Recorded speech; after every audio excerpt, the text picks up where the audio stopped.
بچی کی آنکھوں میں آنسو تھے۔ اس نے پلو سے آنکھیں پوچھی اور روتی سکتی آواز میں بولی، سر میں بھیڑ بکری ہوں، میں میز کرسی ہوں، میں کپڑے کا تھان ہوں، یا پھر میں بالٹی یا پلیٹ ہوں؟ میں کیا ہوں؟ میں نے شفقت سے جواب دیا، بیٹا آپ ایک مکمل انسان ہیں۔ اس کی عمر 21-22 برس کی ہوگی۔ وہ کالج میں پڑھتی تھی اور بے شمار دوسری ماؤں کی طرح اس کی ماں بھی اس کی شادی کرنا چاہتی تھی۔ پچھلے دنوں اس کے لیے ایک رشتہ آیا۔ لڑکا امریکہ میں انجینئر تھا۔ لڑکے کے والدین دیہاتی پس منظر سے تعلق رکھتے تھے، لہذا وہ بہو اور گائے میں خاص فرق نہیں سمجھتے تھے۔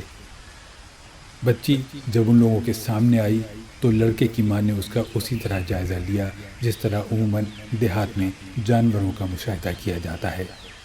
ماں نے اس کے ہاتھ پاؤں دیکھے، اس کی نظر ٹیسٹ کی، اسے اپنے سامنے چلا پھرا اور بٹھا کر دیکھا، اس کا قد، اس کا وزن معلوم کیا، منہ کھلوا کر اس کے دانت گنے اور اسے سونگھ کر دیکھا۔ بچی حساس تھی، ان حرکتوں سے اس کا دل ٹوٹ گیا۔ وہ شاید یہ سب کچھ برداشت بھی کر جاتی، لیکن آخر میں لڑکے کی ماں نے ایک اور عجیب حرکت کی۔ وہ لڑکی کو باہر لے کر گئی اور اسے دھوپ میں کھڑا کر کے اس کا رنگ دیکھنا شروع کر دیا۔ یہ انتہا تھی۔ بچی روتی ہوئی اندر گئی۔ اس نے دروازے کو اندر سے چٹخنی لگائی اور پھر پورا دن اندر بند رہی۔ اس کے والدین میرے جاننے والے تھے۔ انہوں نے دوسرے دن بچی کو میرے پاس بھیج دیا۔ وہ اب میرے سامنے بیٹھی تھی۔ میں نے کہا، بیٹا آپ ایک مکمل انسان ہیں۔ اس نے سسکتے ہوئے پوچھا، پھر انہوں نے میرے ساتھ ایسا کیوں کیا؟ میں ہنس پڑا، بیٹا اس لیے کہ وہ لوگ ادھورے تھے۔ ان لوگوں نے زندگی کو کبھی جانوروں سے اوپر اٹھ کر نہیں دیکھا۔ ہم لوگ دوسرے لوگوں کو، دوسری چیزوں کو اپنے معیار اور اپنے نقطہ نظر سے پرکھتے ہیں۔ ایک گائے دنیا کی ہر چیز کو گائے کی نظر سے دیکھے گی اور ایک چڑیا پوری کائنات کو چڑیا کی آنکھ سے پرکھے گی۔ وہ لوگ کیونکہ انسانوں کے بھیس میں جانور تھے، لہٰذا انہوں نے جانوروں کی طرح تمہارا جائزہ لیا۔ اس میں تمہارا کوئی قصور نہیں۔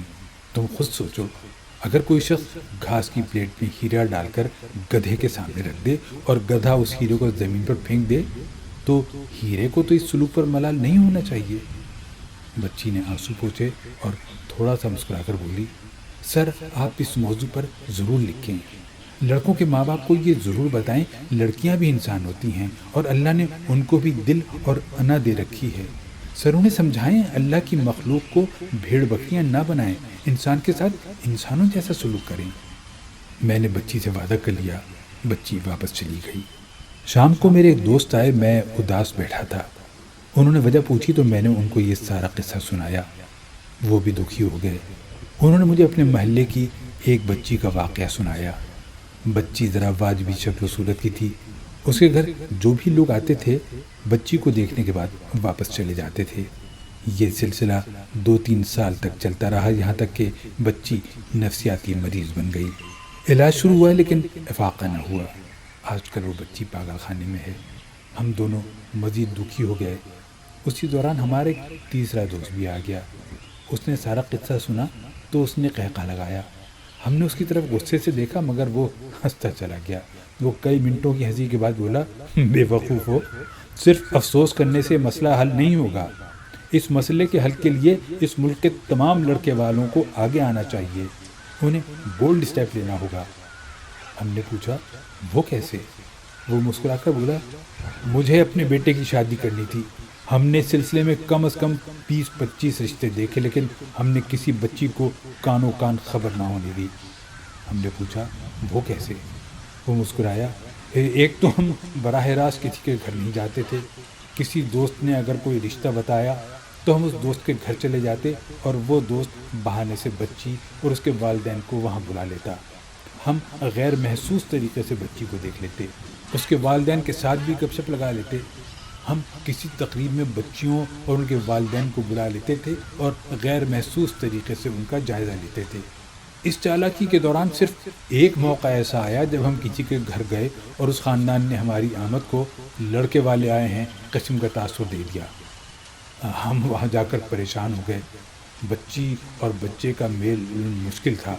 ہم لوگ بچی اور اس کے والدین کا دل بھی نہیں توڑنا چاہتے تھے، لہٰذا وہاں ہم نے ایک عجیب تکنیک استعمال کی۔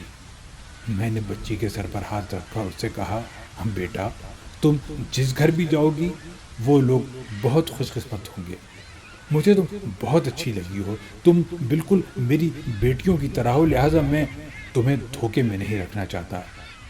میرا بیٹا تمہارے قابل نہیں ہے، اس کا آئی کیو لیول، اس کی تعلیم اور اس کے رویے تم سے بہت چھوٹے ہیں، وہ خوبصورتی میں بھی تمہارا مقابلہ نہیں کر سکتا، چنانچہ میں تمہارے ساتھ ظلم نہیں کر سکتا۔ میرے ان الفاظ نے بچی اور اس کے خاندان کی ڈھارس بندھائی۔ وہ آج تک ہمارا احترام کرتے ہیں۔ ہمیں اپنے دوست کی یہ ادا بہت اچھی لگی۔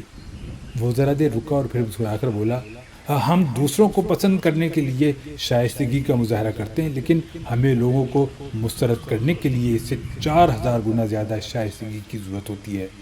ہاں تو دنیا میں سبھی کہہ سکتے ہیں، لیکن نہ کہنا ایک آرٹ، ایک ہنر ہے، اور یہ آرٹ، یہ ہنر ہمارے ملک کے ہر اس شخص کو اس وقت سیکھ لینا چاہیے جس وقت نرس اسی گود میں اس کا بیٹا لا کر ڈالے۔